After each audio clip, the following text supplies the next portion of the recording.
اور وراثت کے متعلق احکام بیان ہوئے تھے، مسائل بیان ہوئے تھے۔ آج کے سبق کا ان کے ساتھ ربط یہ ہے کہ ان مسائل میں، ان احکام میں چونکہ گواہی کی ضرورت پڑتی ہے، اس لیے اللہ رب العزت نے اس میں گواہی کے احکام بیان فرمائے ہیں۔ اللہ جل جلالہ کا فرمان ہے، یا ایھا الذین آمنوا، اے وہ لوگ جو ایمان لائے ہو، کونوا قوامین، ہو جاؤ قائم رہنے والے، بالقسط، انصاف کے ساتھ، یعنی انصاف کے ساتھ قائم رہنے والے گواہ پر۔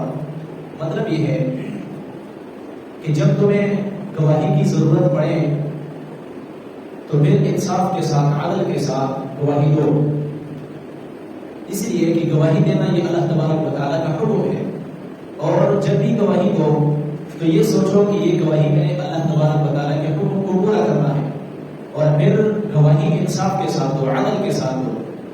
ایسا نہ ہو کہ پھسل جائے، اپنی بات سے مکر جائے، یہ بات کو ادھر ادھر کر دے، نہیں، بلکہ قائم رہو اپنی بات پر۔ جب معاملہ ہو دو فریقوں کے درمیان میں معاملہ ہو جائے اور اس وقت اس کے علاوہ دو بندے ہو، دیکھنے والے ہو، اور وہ دو معاملہ کرنے والے اس بات میں اختلاف کریں، اور اس اختلاف اس حد تک پہنچ جائے کہ اگر یہ دو بندے جو گواہ ہیں، اگر وہ گواہی نہ دیں تو ان میں سے ایک کا حق ختم ہو جاتا ہے، ایک کا حق مارا جاتا ہے۔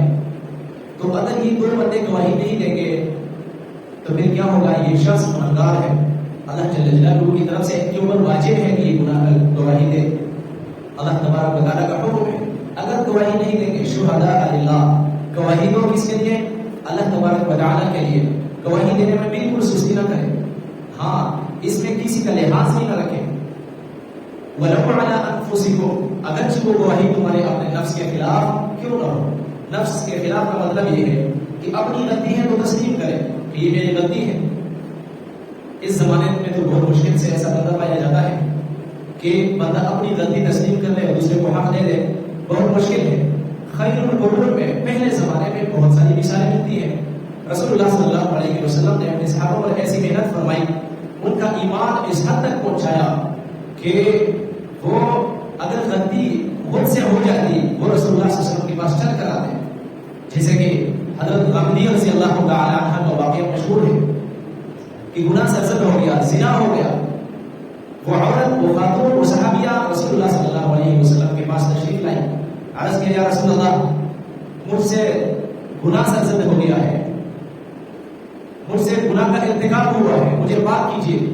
آپ صلی اللہ علیہ وسلم نے فرمایا، ابھی آپ کے پیٹ میں بچہ ہے، آپ چلی جائیں، اور جب بچہ پیدا ہو جائے اور بچے کو تیرے دودھ کی ضرورت نہ رہے پھر واپس آئے۔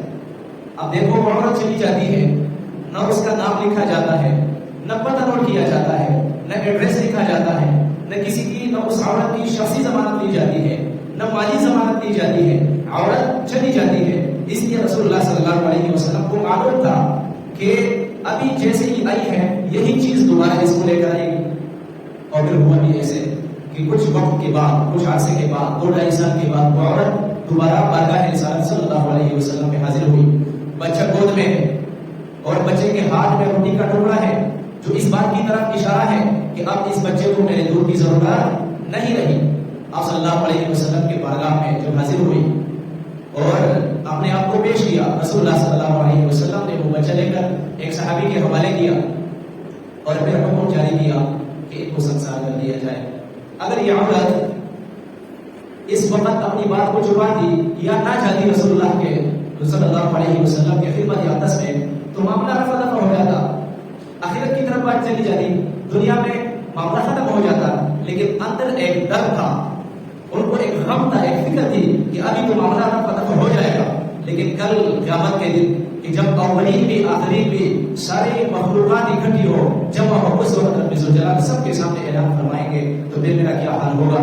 اس لیے دنیا کی رسوائی کو برداشت کیا، لیکن آخرت کی رسوائی کی طرح بالکل قدم نہیں اٹھائی۔ تو رسول اللہ صلی اللہ علیہ وسلم کے حکم کے مطابق ان کو سنسار کر دیا گیا۔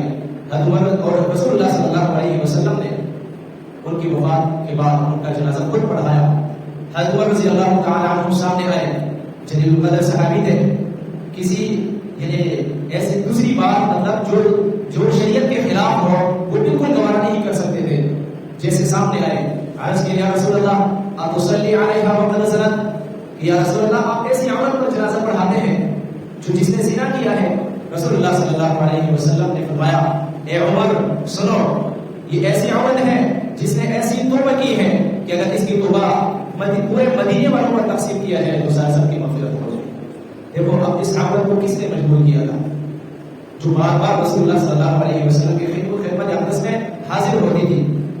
تو گواہی اگر اپنے نفس کے متعلق ہو تب بھی اس کو چھپانا نہیں چاہیے، اپنی غلطی کو تسلیم کر لینا چاہیے. تو وَلَوْ عَلَىٰ أَنفُسِكُمْ، اگرچہ وہ گواہی تمہارے اپنے نفس کے خلاف ہو تب بھی آپ نے پیچھے نہیں ہٹنا.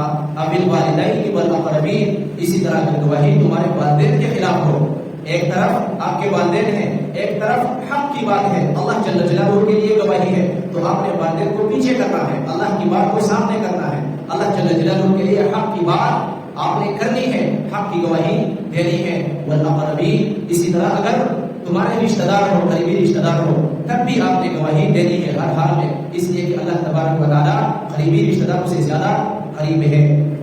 إِن يَكُنْ غَنِيًّا أَوْ فَقِيرًا، ہاں اگر ان میں سے کوئی شخص غنی ہو یا فقیر ہو تب بھی گواہی دینی ہے. ایسا نہیں کسی کی مالدار ہونے کی وجہ سے آپ ہچکچائے، آپ ڈر جائے، خوف کھائے یا ان کے مالدار ہونے کا لحاظ رکھے.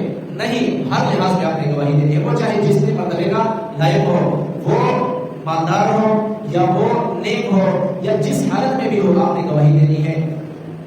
اور فقیر یا اسی طرح غریب ہو، آپ نے ان کی غربت کا بھی خیال نہیں رکھنا. گواہی دینے میں آپ نے صرف اور صرف رب ذوالجلال کو سامنے رکھ کر گواہی دینی ہے.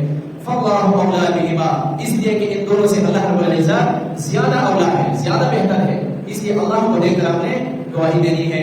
فلا تتبعوا الهوى ان تعدلوا، اور خواہشات نفسانی کی بھی اتباع نہ کرو. ایسا نہ ہو کہ اپنے خواہش کی وجہ سے بات کچھ اور ہے، بات حق اور ہے اور دل کے اندر کوڑ ہے، کوئی اور بات ہے، اور اپنے دل کی رضا کے لیے، خواہش کے لیے میرا یہ کام ہو جائے، میں گواہی دوں گا تو پیچھے رہ جاؤں گا، میرا کام خراب ہو جائے گا، نقصان ہو جائے گا. نہیں، اپنے خواہش کو بھی دبانا ہے. ایسا نہ ہو کہ اپنی خواہش کی وجہ سے عدل کی گواہی کو چھوڑ دو، ایسا نہیں. وَإِن تَلْوُوا أَوْ تُعْرِضُوا، اور اسی طرح ایسا بھی نہ ہو کہ اپنی زبان کو دبا لو. دبانے کا مطلب یہ ہے کہ ایک شخص ہے وہ گواہی دیتے ہیں لیکن گواہی دینے کے وقت وہ جب آ جاتے ہیں تو بات کو گول گول کرتے ہیں، اس جیسے دو چار باتیں اور کر دیتے ہیں. مطلب اس کا یہ ہوتا ہے کہ اگر میں کھلی بات کروں گا تو شاید مجھ سے ایک فریق ناراض ہو جائے. ایسی بات بھی نہ ہو جس سے دو معنی نکلتے ہو، جس سے تین معنی نکلتے ہو، دو تین مطلب نکلتے ہو. ایسا نہیں، بلکہ جو دیکھا ہے وہ حق آپ نے بیان کرنا ہے. اور تو یا اعراض کرے یا گواہی دینے سے اعراض کرے، انکار کر دے، ایسا بالکل نہ ہو. اس لیے اگر تم ایسا کام کرو گے یا مالدار کی مالداری کو دیکھو گے، غریب کی غربت کو دیکھو گے، یا اسی طرح الفاظ میں رد و بدل کرو گے یا اسی طرح اعراض کرو گے تو پھر سنو فإن اللہ کان بما تعملون خبیرا، بے شک اللہ تبارک و تعالی جو کچھ تم کرتے ہو ان تمام افعال سے باخبر ہے. اللہ رب العزت سے دعا ہے کہ ہمیں صحیح سمجھنے کی توفیق عطا فرمائے.